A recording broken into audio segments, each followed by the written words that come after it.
This one's for Doug, okay? Was the second incursion made by the same angels who made the first incursion? Also, does Scripture give us any clue as to when the angels are punished, that is, placed in the pit? Mm-hmm. Well, again, as I would see it, I think that the angels, it's going to be a different batch. Again, Rob would see that differently, but as I see it, it's going to be a different batch. And the reason and the text that we have is from 2 Peter, where it says that the angels that did not keep their first estate, which we also have, of course, in Jude, which is a very nice and clear and concise passage. I'll actually go to that one first. It says that the angels who did not keep their proper domain but left their own abode, he has reserved in everlasting chains under darkness for the judgment of the great day, as Sodom and Gomorrah and the surrounding cities, of course. Now, so when we also see that in 2 Peter, he's making reference here. He says, "For if God did not spare the angels who sinned, but cast them down to Tartarus, and deliver them into chains of darkness to be reserved for judgment, and did not spare the ancient world, but saved Noah." So what seems to be the case is that those particular angels were cast down into this place called Tartarus. They are there. I believe that they're going to get out in Revelation chapter 9 when the angel who comes down from heaven, he's cast down, probably Satan, perhaps. He's going to have the key to the bottomless pit or the abyss. He's going to open it up, and those demon angels are going to come out of there, and they're steaming mad for sure. So that's how I would see what happened to those particular those angels. I would definitely agree with that. I think the original incursion angels are the ones that were being referred to in the passage from Enoch that I showed, that they were being severely judged. They're the ones that Peter and Jude are referring to that were bound in chains and put into Tartarus. The question on the table, were there any other angels that ever came back and did it again? I would say there's no evidence whatsoever that they did. But if there was a second incursion, then it would definitely have to be a second batch. No, I guess the trouble that I see with your theory, and I think many others do as well, Rob, is that now getting onto the boat, we have, at least according to your theory, 3 women, or at least one of the 3, right, that has some bad DNA. So it seems to go against the whole idea of why God would get these people out of there. He's getting Noah, who is tamim, right, which is a word that could be used to speak of someone who is genetically pure. But one of the people on his boat who's going to help to bring about more humans is already stained. So why? I mean, so that means that basically everybody who is related to Ham is going to be stained with this DNA. That there's a bigger problem than anything before. Now you've got a third of mankind, through no fault of their own, through no choice of their own, are now tainted with this Nephilim DNA, and that would seem to be kind of really counterintuitive to what God was trying to do. I mean, everything we talk about is that God was trying to basically purge the world. He did the world a favor because he got rid of all this bad DNA, but it just happened to get on the boat. I mean, that just doesn't seem logical or consistent, not let alone I don't think it goes with what Genesis chapter 6 is actually saying. But you've got a real issue there. And what I think happens is that, now, because see, Satan was shooting with a shotgun before. He thought that the seed of the woman was going to come through anybody in the whole planet, for all he knew. But then afterward, we have God telling Abraham that it's going to be through your seed. So now he's got a real target. So now we find that the angels have come again, and we certainly find the story of the Nephilim being repeated in Numbers 13. I mean, I would happen to agree with you that it's a bummer we don't have a second witness to that to the angels actually coming. But let's be frank about this. We've got 11 chapters that are dealing with 1,500 years. They're skipping over a lot of stuff, right? They're giving us the bare bones necessity to get us up to speed, because the real star of the show is Abraham and all of his descendants, right? From Genesis 12 all the way to Revelation 22, it's about the nation of Israel, the 12 tribes of Israel. And so you know, the first 11 chapters are just setting the stage. They're giving us all that background information.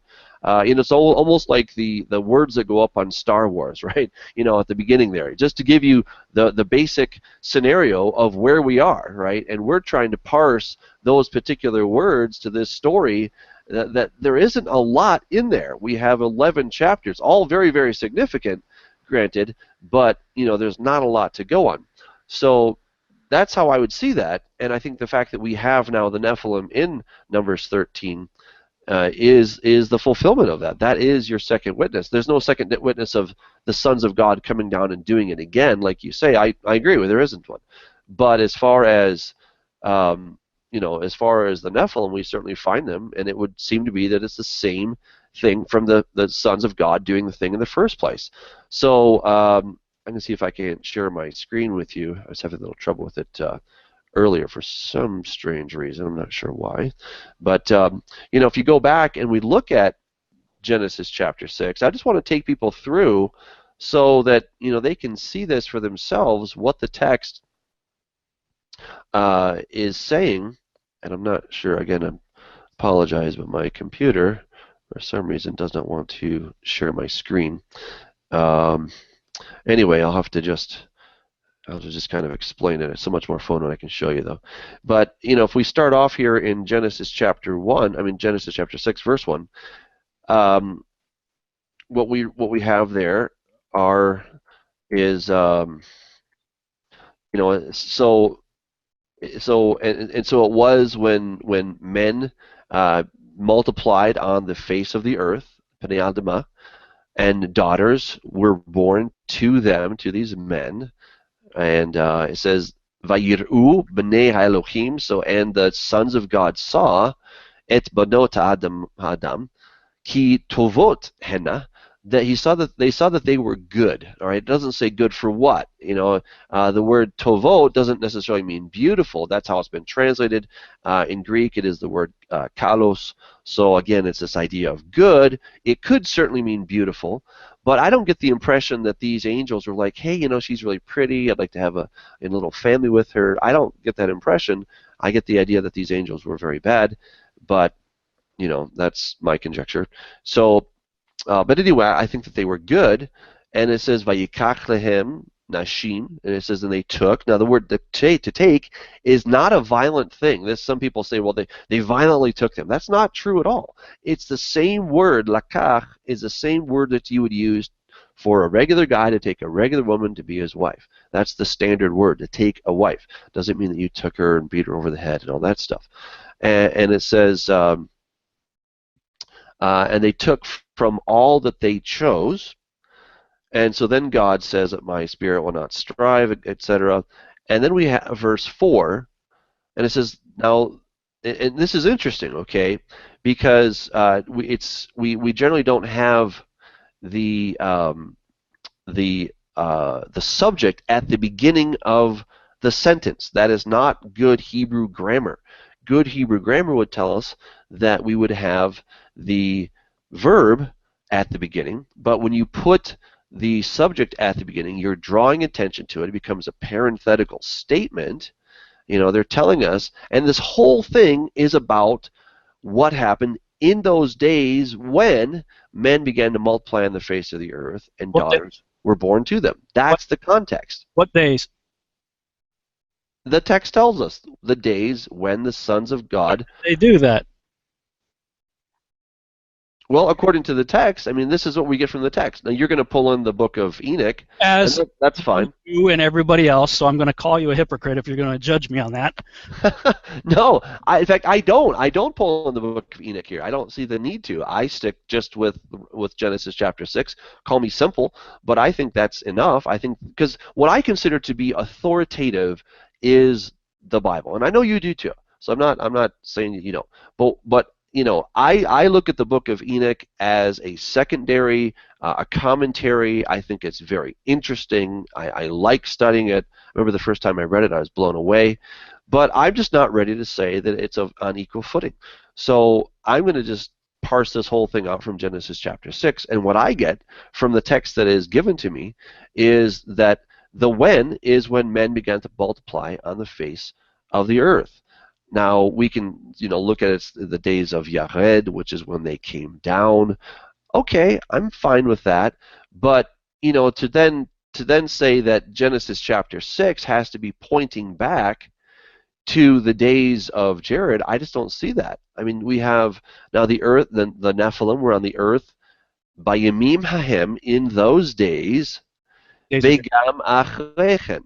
Okay, so they were on the earth in those days, and also after that, Asher Yavo Bnei Elohim El Banota Adam.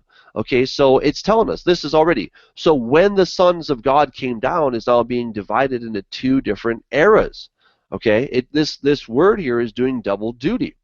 All right, so there's Nephilim on the earth in those days and also afterwards when the sons of God came to they came to the daughters of men and they gave birth by them. Okay, so I see this word as doing double duty. That the word when, to me, it makes good sense in the Hebrew grammar. So you have Bayimim Hahem, Vegam Achrechen. So that's right there. It's saying in those days and also afterward, when. So right, you see that in those days and also afterward, when the sons of God came and took the daughters of men. Okay, so it's already telling me right there that they did it twice. They did it twice. Right there in the text is what they're telling me, that they did it twice. So, it'd be great if it told me again somewhere in the Bible, but it doesn't. But it tells me right here that they did it then and they did it after that as well. Okay. And the subject that we're talking about are the Nephilim that were produced by these characters. The same ones that we're talking about were men of renown from Olam. Long time ago, Olam. And you were asking me where do I get the same from. I was talking about the King James Bible, but it's apparently right here in the Hebrew also. So that's where they're getting the same from. So it's not like it's an italicized word that the King James translators inserted. The Nephilim that you're talking about in the land of Canaan are Nephilim that came from other Nephilim, not from angels. We saw the giants, the Nephilim, the sons of Anak, which come of or from the Nephilim, the giants. These are Nephilim that came from other Nephilim. Dr. Michael Heiser also points this out in one of his lectures. Although he maintains his status as a multiple incursion guy, he admits that there's absolutely no reason to do so, because he shows how the word Nephilim is actually spelled two different ways in Numbers 13:33, and he says he believes that the author is linking the Nephilim of the post-flood world with the Nephilim of the pre-flood world, and he says, and if that's true, if you do that, you have no need for the continual cohabitation of angels with women. You have a genetic link intact. We saw the Nephilim, ha-Nephilim there. The Anakites are from the Nephilim. This phrase, from the Nephilim, is min ha-Nephilim. You'll notice there's no yod here. You have the same word spelled two different ways. I think the reason why this is done here is because this is the way it's spelled in Genesis 6. The writer wants to link these Nephilim after the flood with the ones before the flood. And if that's the case, if the Anakim came from, in other words, were related to the Nephilim from before the flood, you don't need the continual cohabitation. You have a genetic relationship intact, so to speak. Which is exactly what I've been saying all along. Now, to answer some of the things that you brought up, you were saying that it doesn't make any sense for God to wipe out the whole world, but to allow the women, in my thesis, to go ahead and get on the ark with tainted genetics. And you said that, well, everybody's going to have tainted genetics because of that, because we all come from the three sons of Noah. And I have repeatedly showed this simple Punnett square showing a 50-50 hybrid female would give the opportunity to have a 50-50 chance for 100% normal offspring or tainted offspring, depending on which chromosome she contributes. If she contributes a bad one, and the male, the good three sons of Noah, if he gives an X and she gives a bad X, then you got a female Nephilim. If he contributes his Y and she contributes a bad X, you get a Nephilim male. But if she's a 50-50 hybrid and has a good chromosome, then she produces either 100% normal females or 100% normal males. So it's not really a problem at all, actually. But your thesis basically has God saying, wow, the whole world was corrupted by the activity of the angels mating with women. The whole earth, all flesh had become corrupted. So I'm going to wipe everything out, preserve 4 helpless women, and then after the flood, okay, angels, pick up where you left off. There's only 4 left. Go for it. That makes absolutely no sense to me at all. When you're not addressing the root cause, I'm addressing the root cause. The root cause was done with 700 years before the flood. God says, you guys are done. You're bound up. That's not going to happen again. Michael the archangel looks at the severity of the judgment. He goes, dude, no way. Wow, nobody's going to do that again. The severity had to be so severe so that angels wouldn't do it again. So the root cause is dealt with. This is just a lingering after effect that is dealt with by the Israelites. No problem. Piece of cake. And confirmed again by the fact that even Moses says, not only does he tell us that all the world, the whole world, including the land of Canaan, was populated by the occupants on the ark, but then you have a second witness in Numbers 13 saying these are Nephilim that came from other Nephilim, not angels. And then when we get throughout the Torah, where every single place that he says utterly destroy these people, kill the women, kill the children, kill the animals, and every single case, and it goes namely the Amorites, the Hittites, the Jebusites, etc., these are all the exact same people in the table of nations that Moses wrote about in Genesis chapter 10, specifically verses 6 through 20. And in every case, the pedigree is given. The father is a human being, going back to Ham.